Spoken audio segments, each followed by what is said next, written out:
Alright, well, it's October. It's officially the spooky season, so let's dive right into a franchise that I can't believe I haven't done videos on yet. I mean, these are some of my favorite movies, so let's talk about them.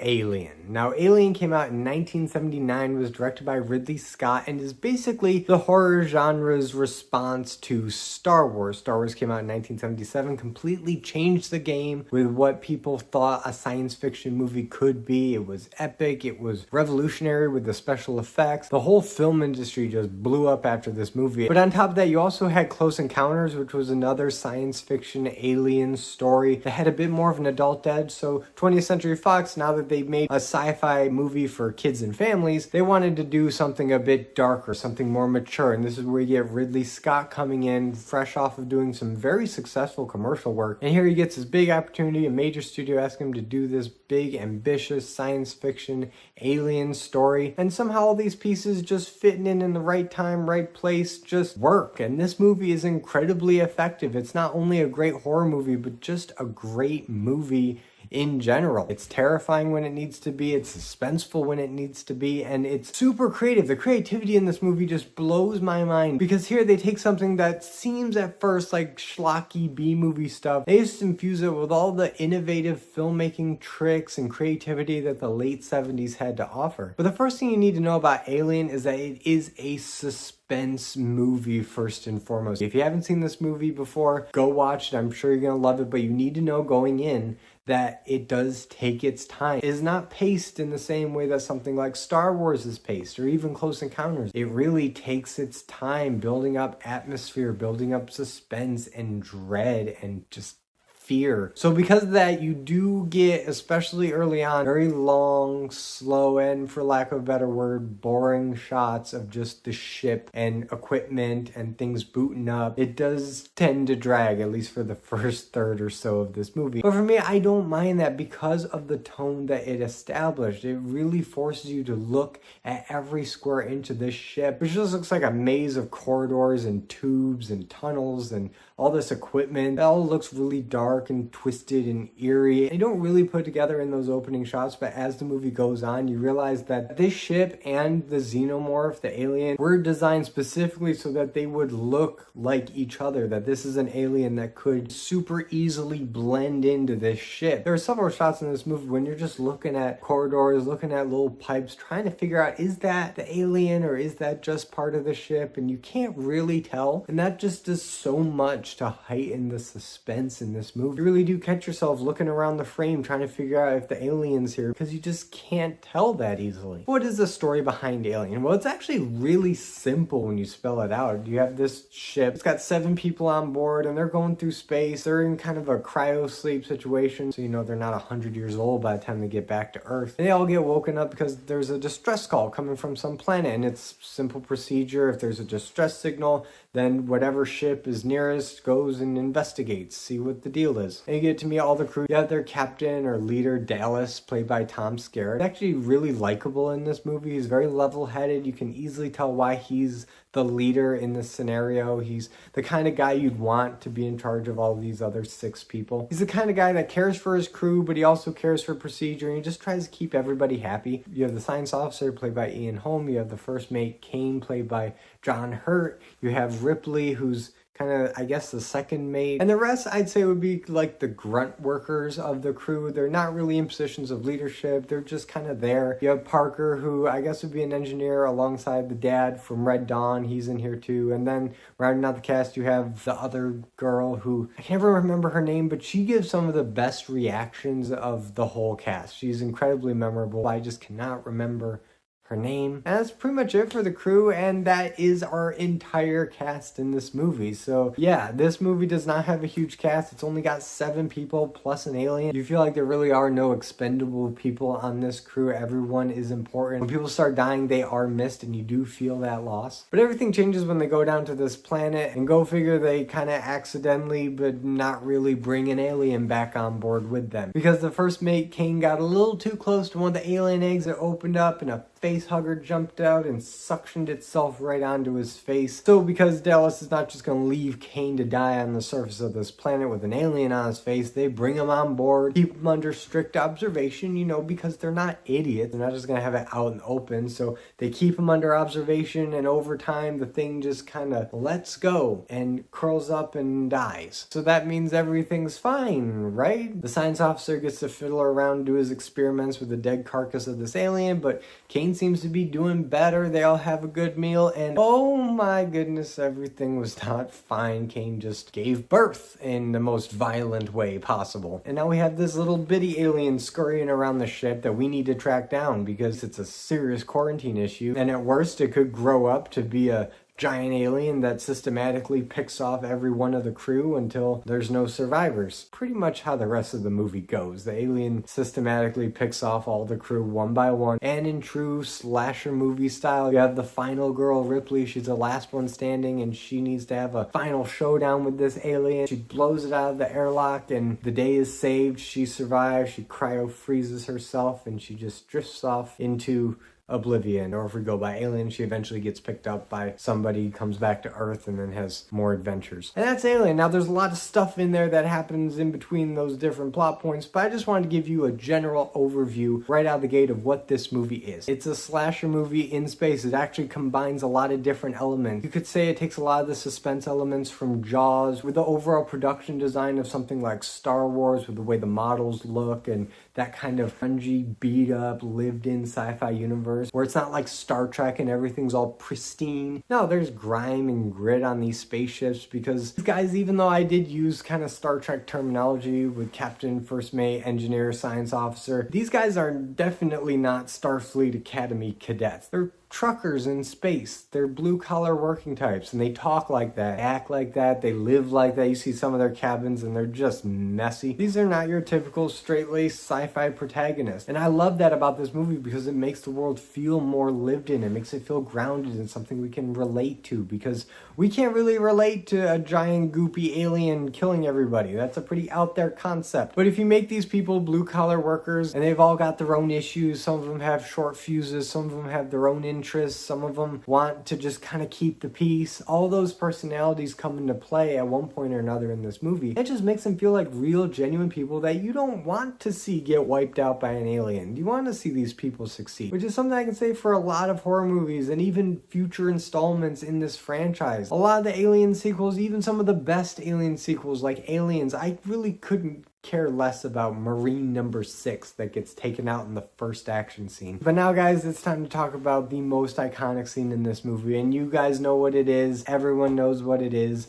It's the chestburster scene. This movie's equivalent to the shower scene in Psycho. It's just that ingrained in the popular consciousness. So I'm not really gonna harp too much on how they shot it, how great the reactions are, because people have talked about that to death, and I do love this scene. It's fantastic. I'm on the edge of my seat every time I watch it, even though I know exactly what's gonna happen. I just can't look away. It's just that intense. What I do want to talk about is just how creative the life cycle of these aliens are, and how much credit I have to give Ridley Scott and specifically H.R. Giger, the designer of these aliens, and crafting this really bizarre biology for how these things work, because that's the thing for me that keeps me coming back to these movies. It's the fact that these aliens, the xenomorphs, they operate completely different from any other alien that you've seen on TV or in movies. You will not find something like this anywhere else, because it is just really out there. So let me walk you through it. So you got these eggs that open up, and then this thing inside latches onto a host, then proceeds to snake a tube down your throat that on the one side gives you air so that you don't die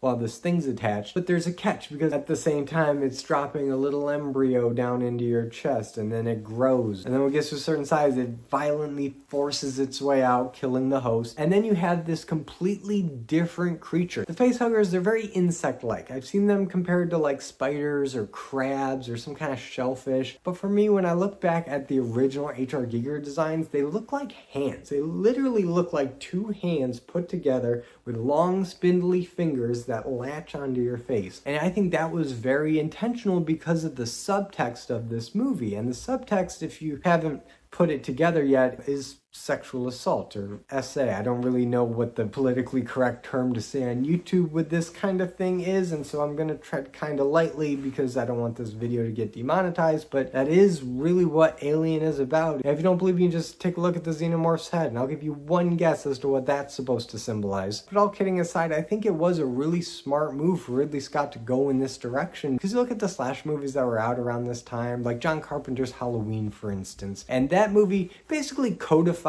the final girl trope. It's a really good example to understand what that trope's all about. And while that movie and a lot of slasher movies that use that trope have a lot of predatory sexual assault undertones, this movie takes those undertones and really goes outside of the box for how to incorporate sci-fi elements into that world of sexual assault. And the face hugger is probably the most obvious example of that, because that's literally just grabbing on and forcing you to become impregnated with its babies. But even after the chestburster scene, and you've got this other phase of Alien that you're dealing with, the bigger, more iconic xenomorph, the movie still doesn't lose that sexual threat angle, because in a second big twist reveal in this movie, it turns out that Ian Holmes' character, Ash, the science officer, is a robot. Because Ripley, now that Kane and Dallas are dead, she's in charge now. She starts asking Mother all these questions, that this alien is not here as an accident or just unfortunate circumstances. This was all orchestrated by the company, that they want to study it, that the crew's expendable. They just want to get this life form back to civilization so that it can be, I don't know, a bioweapon or something. It's pretty vague as to why they want it, but regardless, they want it, and Ash, being a robot, is going to use any means necessary to make sure that happens. So he attacks Ripley. And there's just something about that scene that just makes my skin crawl more than any of the alien stuff in this movie. And there's some pretty horrific alien stuff in this movie. It's not all left to the imagination. I mean, the chestburster scene is just exhibit A, but there's other scenes too that are just kind of gross. But there's something about when Ash attacks Ripley, someone that we thought was on her side, that we knew had some kind of ulterior motive that was a little sketchy in the beginning, now just going full Terminator. He rolls up a magazine, starts shoving it down her throat. Again, that's some more sexually suggestive imagery right there. And the fact that when he's getting ready to attack Ripley, he starts leaking this white substance that we eventually find out is his blood, but in the moment he starts sweating it out. And again, this imagery, it's not overt and it's not super in your face, but if you kind of know what to look for and you understand that the subject matter was clearly on Ridley Scott's mind when he was developing this movie, it really doesn't take much imagination to deduce why they went with a white milky substance as opposed to something more conventional like black oil or hydraulic fluid that he's leaking out. But before Ash can finish off Ripley, she's saved by the few remaining crew members, specifically Parker, who takes what looks like a fire hydrant and just bashes him over the head, splitting his head open, exposing all the wires and white blood squirting everywhere. And the robot's just freaking out, and so he keeps bashing him in even more. And eventually Ash does go down. They have a brief chat about their chances and the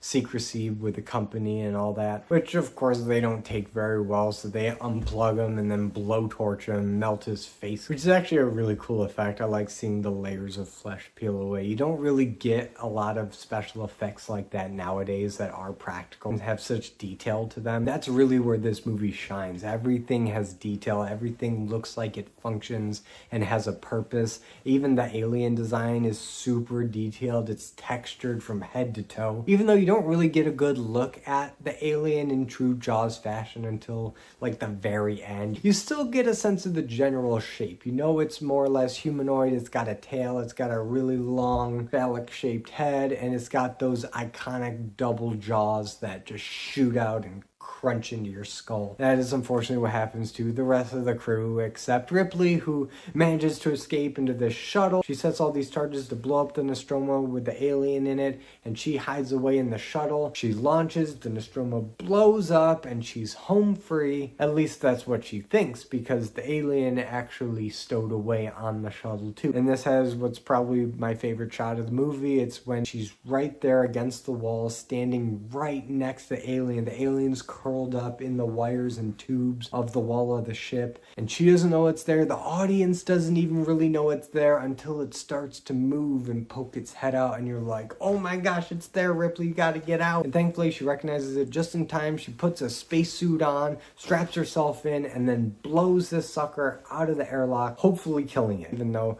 this movie does leave it a little vague, because this thing's got acid for blood. It's got a really out there life cycle. Who knows if it can survive in space? Maybe it just floated off and found another ship and latched on, and they brought it inside and it came alive again. Who knows? This movie really swung for the fences with this world building. So when this movie ends, you get this kind of unsettled feeling. On the one hand, you're relieved that this shuttle is at least safe for the moment from this alien. She can rest easy in her little pod. But again, in true slasher movie fashion, we don't really know if the threat's been neutralized, and we don't really know how long this peace is gonna last before the evil rears its ugly head again. And that's really why I love Aliens so much. It's such a great horror movie. It's a slasher movie in space. It's got great production design, really likable characters. Again, you don't really want to see anybody die on this ship. They're all surprisingly well fleshed out. And as the cherry on top, you have what has to be the most original alien creature concept ever put to film. I cannot praise this movie enough, and I can't praise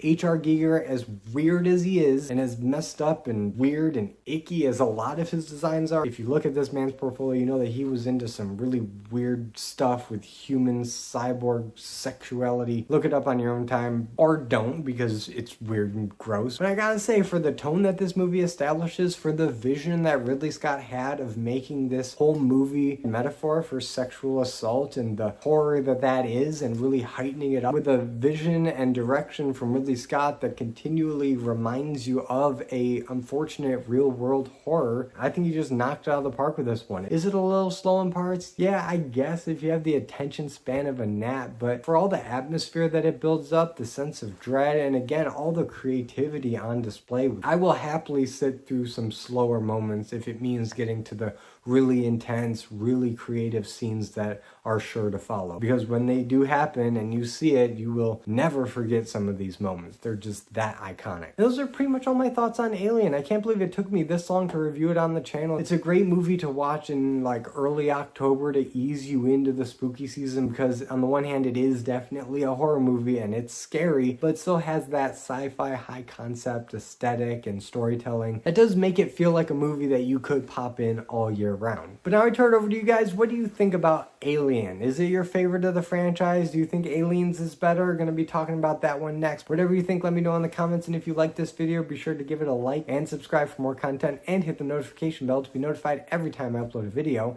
And don't forget to hit that join button to become a member so you get early access to my videos and to get some exclusive member-only content coming very soon. As always, I'm Colby. This is my Nerdy Talk, and I'll see you in the next video.